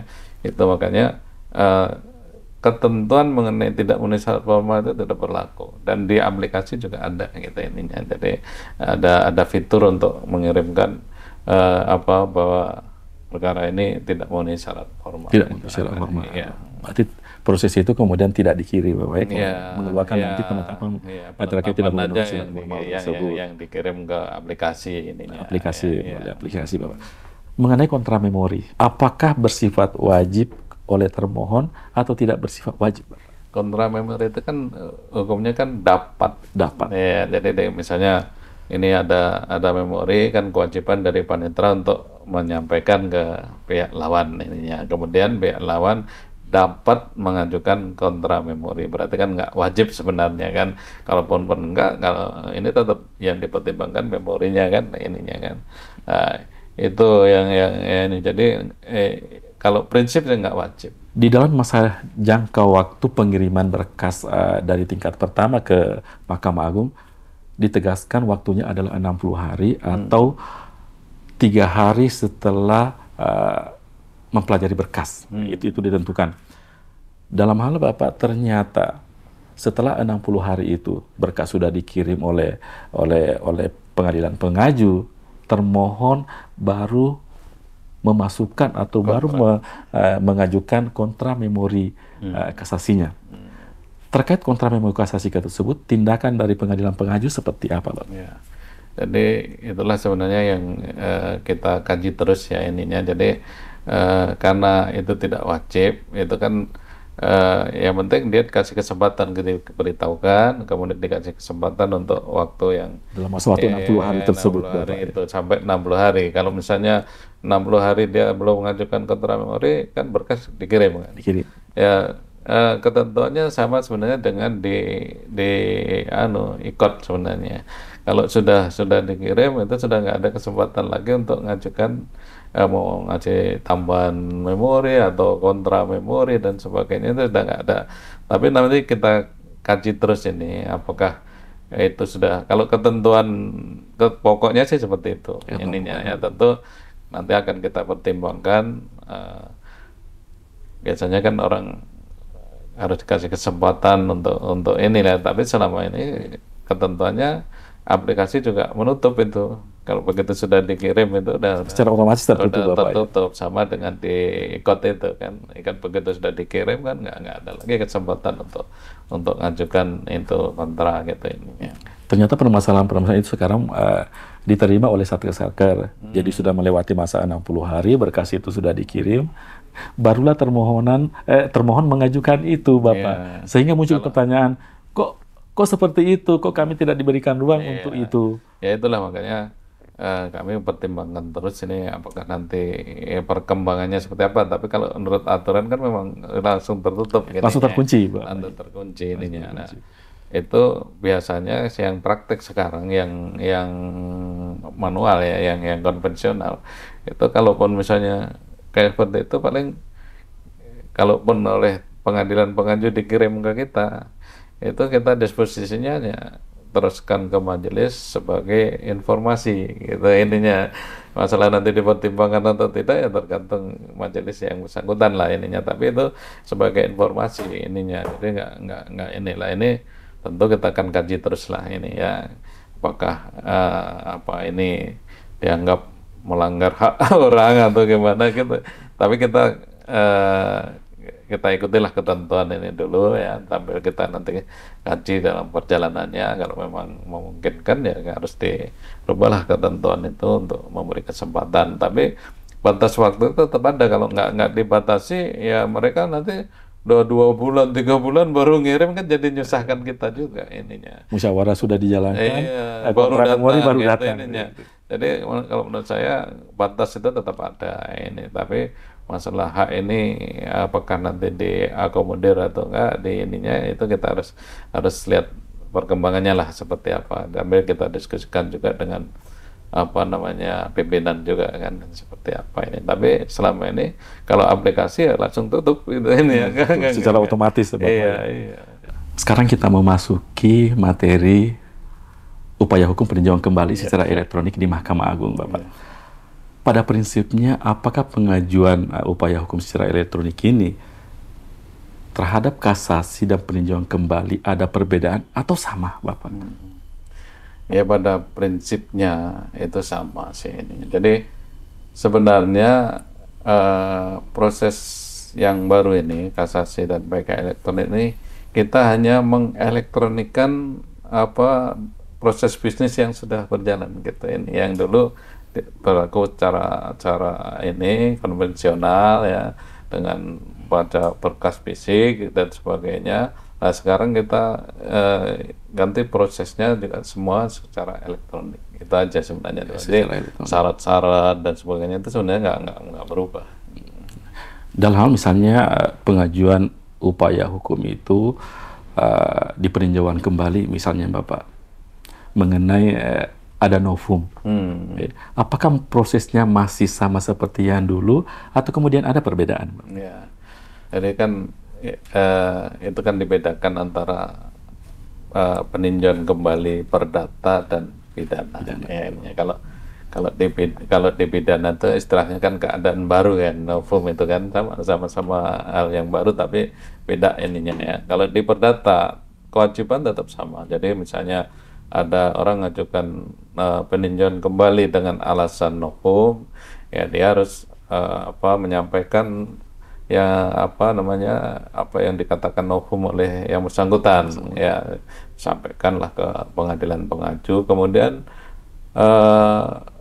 ketua pengadilan ya menunjuk salah satu hakimnya untuk kemudian melakukan penyumpahan, dibikinkan berita acara ya itu tetap sama seperti itu ya. Yang saya selalu ingatkan kepada teman-teman di Satker di tingkat pengadilan pengaju itu, pada saat hakim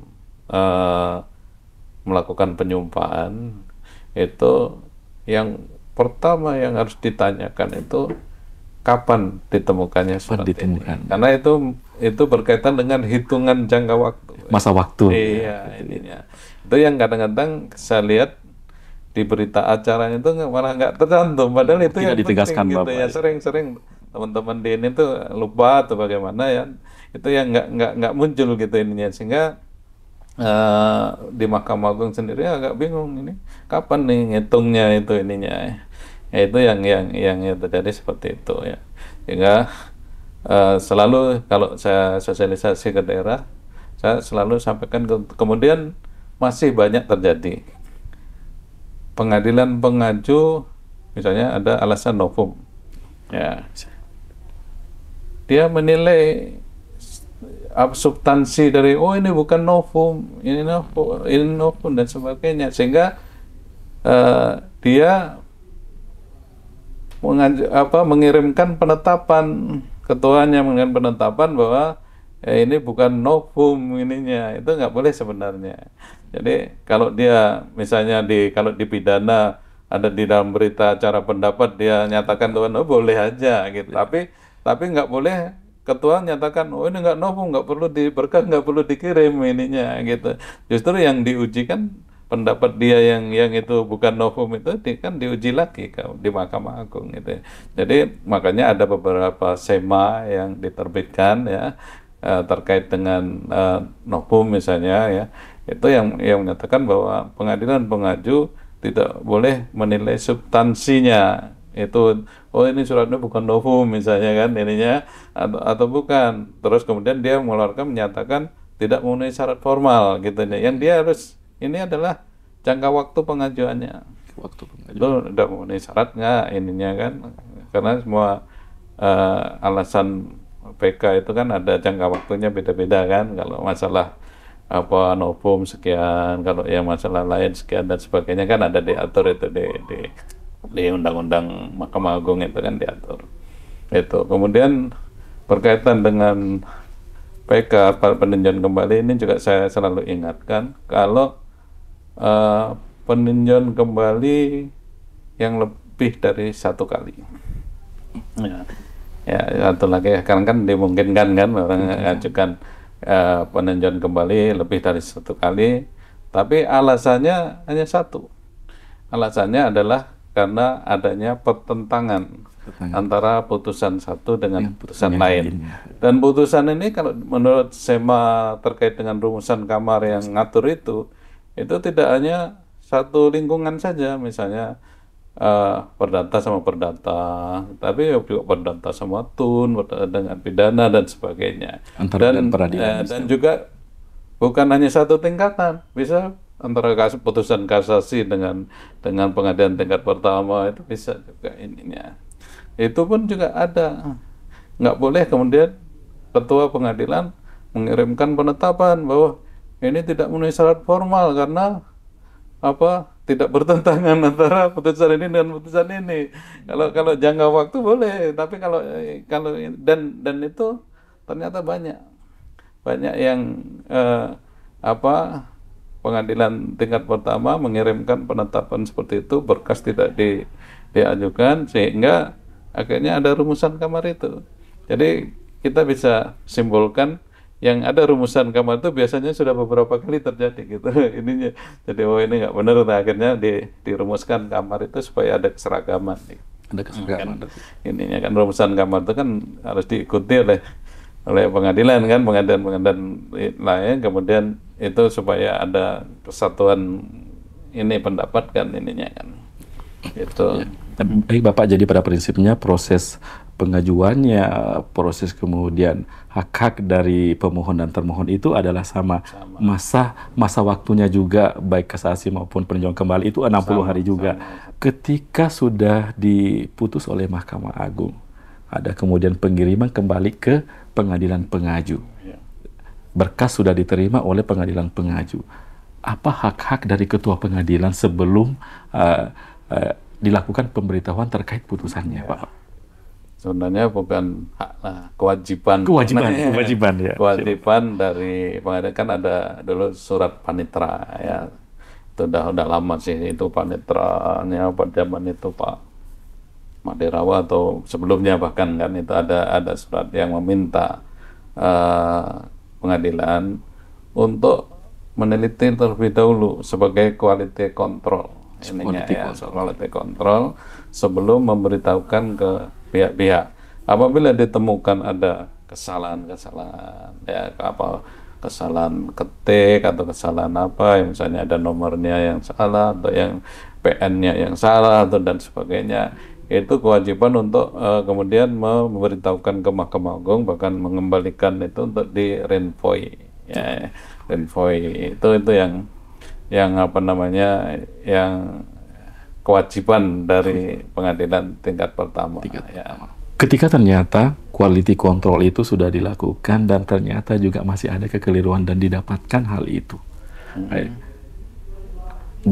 sudah dikirimkan, sudah ada pemberitahuan ke pihak pemohon dan termohon, apakah dimungkinkan putusan tersebut ditarik kembali untuk dilakukan pembetulan oleh Mahkamah Agung? Ya. Jadi tujuan surat panitera pada saat itu sebenarnya agar sebelum diberitahukan ke pihak-pihak itu sudah bisa diketahui ada kesalahan-kesalahan itu, sehingga tidak lagi kita menarik kembali dari pihak-pihak. Ini kan juga berkaitan dengan kewibawaan putusan itu sendiri kan ininya. Tetapi nyatanya walaupun sudah quality control sudah berjalan, tetap aja kadang-kadang sudah nyampe ke pihak-pihak itu masih ditemukan adanya kesalahan ya. Karena itu dalam kaitannya dengan kasasi dan PK elektronik ini kami panitera Mahkamah Agung memberikan petunjuk. Jadi nanti itu ada dibedakan antara renvoy dan ralat. Antara renvoy dan ralat. Ya. Renvoy itu terjadi kalau tadi begitu pengadilan tingkat pertama membaca putusan itu ya atau penetapan, ternyata ditemui adanya kekurangan, kesalahan dan sebagainya, dikembalikan itu pakai renvoy. Ya, kemudian yang ralat itu kalau ternyata sudah nyampe ke pihak-pihak baru ditemukan ininya. Dan nanti sistem ini kita gunakan untuk nanti diralat resmi dari Mahkamah Agung ya, kemudian itu menjadi kesatuan dari putusan yang bersangkutan ininya. Ini sebenarnya kita atas studi banding ke pengadilan di negara lain. Jadi di negara itu juga ada yang ralat seperti itu juga ada ini, dan ini resmi gitu, jadi nggak salah gitu. Memang kalau kita salah, kenapa kita nggak berani kan meralat seperti itu ya, sesuai dengan yang benar kan ininya. Nah, itulah yang coba akan kita terapkan di kasasi dan PK elektronik ininya ya. Dan ini hal yang baru yang perlu ini, bahkan ke depan kami juga akan merumuskan, kita juga akan mengatur dokumen dari pihak-pihak. Ya, sekarang yang sudah diatur kan dokumen kita sendiri, misalnya putusan ya, itu pakai fontnya berapa, kemudian garisnya, batasnya itu batas atas berapa, batas bawah berapa, batas samping, mereka kan kita atur. Margin-marginnya. Tetapi kita nggak ngatur dokumen dari pihak-pihak. Jadi tahu kan, misalnya dari pengacara tuh memori aja yang pakai inilah, pakai font yang gede lah, yang pakai ini sudah ditebelin, digaris ini pakai huruf besar lagi, pakai ini digaris lagi di ini gitu, itu kan ini karena di negara-negara lain itu sudah banyak yang ngatur. Jadi misalnya fontnya harus apa, bahkan jumlah halamannya bisa juga kita tentukan. Ini kami masih mau cari payung hukumnya, kalau perlu kita bikin perma atau gimana untuk itu. Karena itu sebenarnya kaitannya dengan kecepatan juga dalam kita menyusun putusan. Misalnya kalau fontnya bisa kita atur, kemudian ini orang ngajukan memori tidak berbelit-belit, tapi ini kan nyimpulkannya lebih mudah ininya kan. Lebih mudah ininya. Nah, itulah yang kemudian nanti akan membantu kita dalam menyusun putusan itu. Jadi sekarang itu kita nyimpulkan yang misalnya memori yang 100 halaman kan agak susah juga gitu ini. Itu yang kita belum ada pembatasan itu pengaturan itu dari kita sendiri ininya. Kita hanya ngatur dokumen yang kita hasilkan, tetapi nggak ngatur dokumen yang dari pihak-pihak ininya. Kalau diatur itu luar biasa itu ininya. Melanjutkan terkait dokumen yang Bapak sampaikan tadi terkait alat bukti surat. Ini sudah ada beberapa pihak-pihak yang komplain sebenarnya ketika mengkopi aslinya, kan ada kekhawatiran dari pihak pemberi alat bukti surat ini kan bisa terlihat oleh pihak lawan. Ada kekhawatiran mereka jangan sampai disalahgunakan. Memang di dalam aplikasi IQOTI itu ada kemudian penegasan catatan di situ bahwa penyalahgunaan terhadap dokumen bukti surat tersebut merupakan tindak pidana. Tetapi dari mereka, bahkan terutama misalnya dari BPN, Bapak pernah sampai kemudian ada kunjungan dari pihak pimpinannya, ini adalah warka. Ketika kami nanti itu dikopi kemudian diunggah di dalam ini, ada tidak perlindungan hukumnya mengenai hal itu. Mengenai sebetulnya kekhawatiran dari pihak-pihak ini terkait bahwa itu adalah dokumen asli yang diunggah di dalam SIP mereka, kekhawatirannya itu perlindungan hukumnya seperti apa, Bapak? Mohon pencerahannya. Ya, ini memang sudah kita pikirkan ya, terutama tadi waktu Insake tadi. Insake itu kan saya udah minta pada tim pengembang memikirkan itu. Jadi Insake itu nggak bisa di download, nggak bisa nggak bisa gitu ininya, supaya mereka hanya bisa baca saja tapi tidak bisa ngambil dari situ ininya. Itulah yang sedang kita pikirkan, dan saya sudah sampaikan ke tim pengembang ininya, karena memang hal-hal seperti itu memang nggak terelakkan lagi kan ininya kan ininya. Tetapi untuk memberitahu bahwa memperlihatkan alat bukti kepada pihak lain itu juga suatu kewajiban juga gitu ya. Nggak boleh misalnya bukti ditampilkan tapi habis itu disembunyikan gitu kan. Pihak lawan mau di persidangan juga, kalau ditampilkan di persidangan juga pihak lawan kan dikasih kesempatan untuk menanggapi, untuk melihat, kemudian untuk menanggapi, walaupun dia nggak bisa ngopi, nggak bisa apa. Itulah yang paling tidak kita memberikan perlindungan yang dapat kita lakukan gitu ininya. Jadi perlindahan misalnya dia nggak bisa di copy, nggak bisa di ini, nggak bisa di download kayak gitu. Itu memang sudah kami pikirkan ininya. Ya pikirkan supaya hak-hak orang lain tidak terlanggar dengan apa namanya adanya sistem transparansi yang kita terapkan ini. Gitu. Dengan diberlakukannya SKKM nomor 6 tahun 2022, kemudian ada petunjuk teknisnya, tentu dalam prosesnya itu Bapak, ini ada perlindungan dan penanggung jawab terkait dokumen elektronik dan dokumen fisik. Dokumen fisik tetap ada di pengadilan pengaju. Kemudian dokumen elektroniknya ada di pengadilan pengaju, ada juga di Mahkamah Agung sebagai pengadilan yang mengadili itu. Tanggung jawab untuk menjaga ini, ya, terutama dokumen elektroniknya ini, apakah ada di pengadilan pengaju, apakah ada di Mahkamah Agung, atau kemudian baik Mahkamah Agung maupun pengadilan itu wajib menjaga keutuhan atau integritas dokumen tersebut.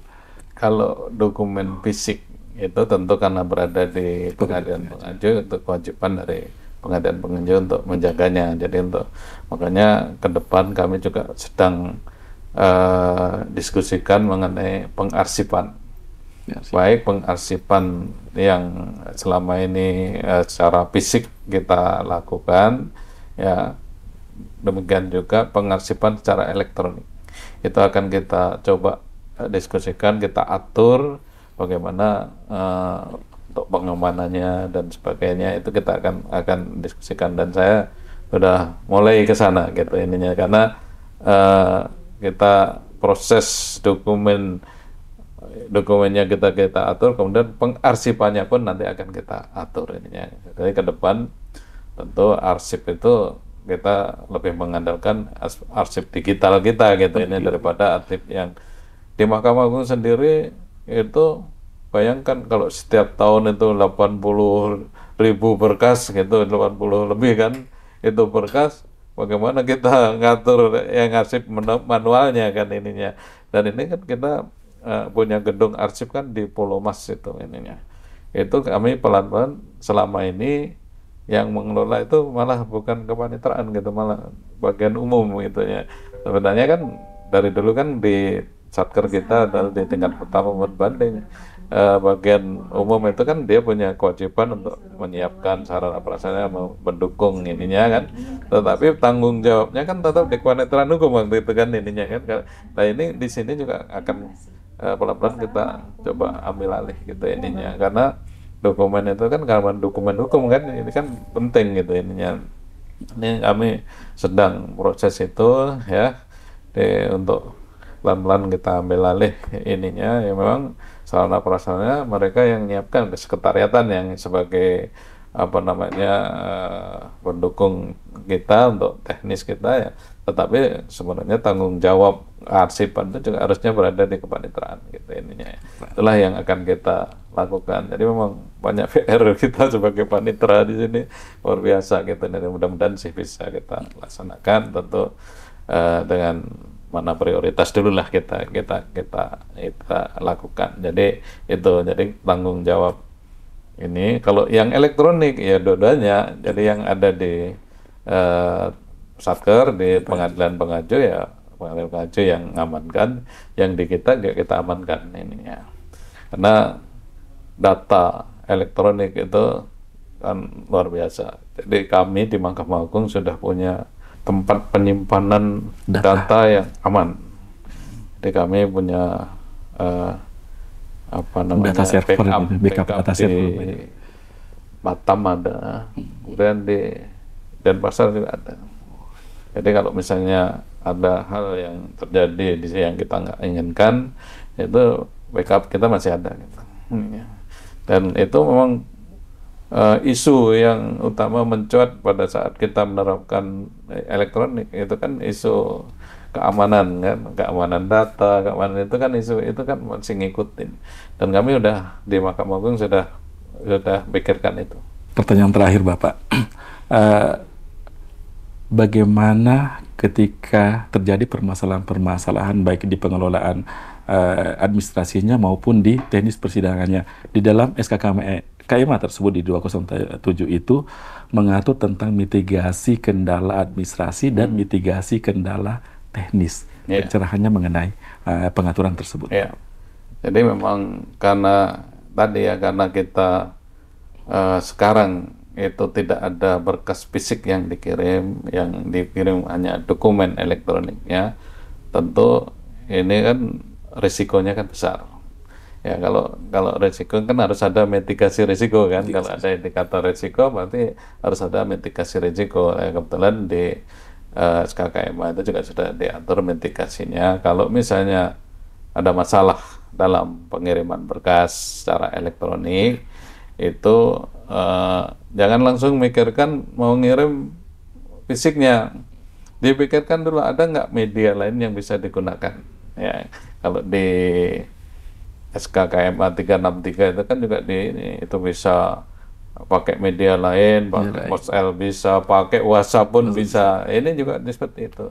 Jadi kita cari dulu media lain yang kemungkinan bisa mengirim berkas itu ya. Kemudian kalau memang nggak itu, kemudian barulah bisa manualnya, tetapi berkas fisiknya, tapi harus dikoordinasikan dengan Mahkamah Agung, karena kita sudah kalau dulu itu tiap seminggu 2 kali itu kita ngambil dari pos kita kan ininya kan kotak pos kita berkas itu bawanya bukan bawa begini pakai tangan, nggak pakai troli kan ya kan, pakai troli ininya. Nah, sekarang karena kita sudah tidak menerima fisik lagi ya, kalau misalnya ada kendala seperti itu kan mau dikirim fisiknya harus berkoordinasi dengan kita supaya kita tahu bahwa oh itu ada berkas fisik yang dikirim ininya. Yaitu kemudian jangan lupa karena nanti kita juga memikirkan dokumen elektroniknya. Kalau misalnya sudah masalah itu sudah berlalu, tetap kewajiban mengupload dokumen elektronik ke SIPP versi tetap ada. Tetap dilakukan proses itu. Ya, karena nanti kan kita harus memikirkan juga dokumen itu bagaimana arsipnya gitu, arsip ininya, digitalnya dan sebagainya. Ya. Terima kasih banyak Bapak terkait pencerahan yang diberikan, sangat bermanfaat. Semoga permasalahan-permasalahan yang ada di Satker berdasarkan pemaparan Bapak, pencerahan Bapak itu bisa terselesaikan dengan baik. Closing statement Bapak, silakan. Baik, untuk mengakhiri pertemuan kita ini ya, saya mau sampaikan bahwa latar belakang kenapa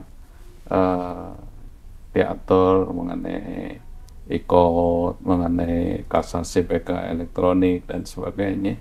Sebenarnya ini adalah amanah dari cetak biru Mahkamah Agung ya 2010-2035 kan ininya 2035 yang mengamanatkan kan di situ kan diatur, kalau Bapak baca di cetak biru kita itu kalau kita mau mencapai visi kita sebagai peradilan yang agung, terwujudnya peradilan yang agung, itu harus memenuhi paling tidak idealnya memenuhi 10 syarat kriteria ya.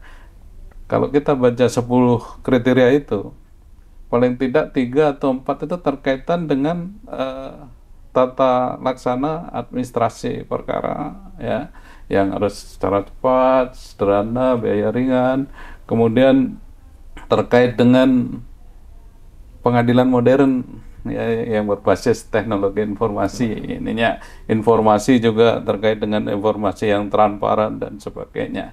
Itulah makanya berdasarkan itu, kalau di tingkat pertama sudah ada e-code, ada e-board padu, di tingkat banding juga ada e-code.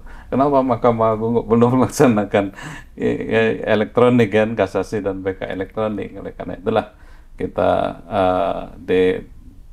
terbitlah Perma 6 2022, kemudian juknisnya terbit juga ya, SKKMA 207 2023 ya. Kemudian kewajiban dari Panitera Mahkamah Agung untuk mengatur berikutnya bagaimana prakteknya dan sebagainya. Nah, itulah yang ini, karena tujuan kalau kita baca di Perma itu kan ada tujuan dari terbitnya Perma itu apa gitu kan. Yang pertama ya untuk memperluas akses dari para pihak ya, mewujudkan peradilan cepat, sederhana, ya, dan kemudian ringan. mewujudkan asas peradilan cepat ya, sederhana, biaya ringan. Kenapa cepat? Kalau dulu jangan bayangkan yang PN-PN yang dekat-dekat Jakarta lah, kalau mau ngirim berkas kan. Coba bayangkan yang di pelosok Papua sana, NTT, Maluku Utara, bahkan di Aceh sana ya, pelosok Aceh sana, ngirim berkas tuh berapa lama dia harus ngirim melalui pos ke kita. Belum resikonya, resiko yang ada hilang lah, bahkan pernah suatu saat itu ada bajing lompat yang ini pos. Jadi pos itu sedang ada mobil pos tuh bawa berkas-berkas, termasuk di situ berkas lah, ada surat-surat atau termasuk berkas. Ada diambil lah beberapa berkas itu. Itu sudah pernah terjadi seperti itu. Nah, sekarang dengan sistem yang baru ini tinggal klik udah nyampe. Jadi begitu kita masukkan di CPP versi yang terbaru, versi 5.5.0, diklik udah, kita udah terima dengan hitungan detik di Mahkamah Agung dengan siap terintegrasi. Itu luar biasa. Kenapa itu cepat? Kemudian sederhana. Kalau dulu kan ada kewajiban selain berkas fisiknya juga dokumen elektronik juga ngirim dan sebagainya. Untuk sekarang nggak usah, jadi cukup dokumen elektronik yang ada kirim, semua sudah selesai, sederhana. Kemudian biaya ringan. Ya, ini jadi kalau dihitung di Mahkamah Agung sendiri, nanti kan pengiriman salinan putusan ke pengadilan pengaju dan berkebundelannya itu kan tidak lagi pakai pos. Bayangkan berapa tagihan biaya pos dalam 1 tahun. Saya lihat di tagihannya itu 7M. Bagian untuk pengiriman berkas di semua kamar yang ada di Mahkamah Agung ininya. Gitu. Jadi paling tidak. Kemudian kalau dulu, kenapa kita kewajiban untuk mengirim dokumen elektronik? Itu dalam rangka di Mahkamah Agung ada pembacaan bersama. Kalau dulu kan gantian kan, berkas fisiknya gantian, sekarang kan enggak. Jadi dari dokumen elektronik itu kemudian diperbanyak. Jadi 3 masing-masing hakim dapat. Nah itu kita harus untuk perbanyakan atau penggandaan itu membutuhkan mesin fotokopi yang nyewa. Itu tagihannya berapa setiap tahun? 6M. Ini di semua panmut sama di kamar-kamar itu ininya. Sehingga kalau saya kalkulasi itu paling enggak sekitar 13-14 M itu bisa dihemat. Bisa untuk gunakan keperluan-keperluan lain, untuk sarana prasarana, untuk ini ya, yang lain. Itu baru dihitung dari pihak Mahkamah Agung. Kalau dari pengadilan pengaju yang dia harus ngirim berkas ke ini kan paling tidak kan sama, gitu kan ininya kan ada biaya anggaran kan. Kalau pidana pakai anggaran ininya, kalau perdata dibayar pihak-pihak kan ininya kan. Itu ada, itulah. Ya, oleh karena itu luar biasa kita ada perubahan. Kemudian berikutnya adalah untuk transparansi. Ya, transparansi tentu kalau zaman dulu sebelum berlakunya sistem yang baru ini, kalau belum diregister di Mahkamah Agung, kita nggak tahu berkas itu sedang ada di mana. Jadi misalnya BN dah ngirim, ya, tapi belum diregister, berkasnya di mana nggak tahu, kita gelap karena dulu belum terintegrasi antara SIPP tingkat pertama, tingkat banding dengan Mahkamah Agung. Jadi begitu diregister Mahkamah baru kita tahu, oh ada banding, ada kasasi, ada PK, kemudian bisa kita perjalanannya baru kita bisa ikuti. Bahkan kalau sudah dikirim Mahkamah Agung kita juga nggak bisa mantau lagi ininya. Nah sekarang sejak orang ngajukan permohonan kasasi atau PK di tingkat pertama di pengadilan pengaju, kita sudah bisa monitor. Oh ini sudah 1 bulan kok nggak dikirim gitu. Udah kita sudah bisa nanyain. Oh ini kok nggak dikirim ininya ya. Ya kemudian dikirim ke kita, kan otomatis sudah kita tahu kan, udah tahu. Demikian juga pada saat kita sudah ngirim salinan putusan secara elektronik ya, elektronik, dan itu kita bisa pantau. Sudah diberitahukan belum? Kalau zaman dulu setahun nggak diberitahukan kita nggak tahu ininya. Sekarang karena di SIPP yang versi terbaru itu ada, coba dilihat pemberitahuan putusan ke pihak-pihak.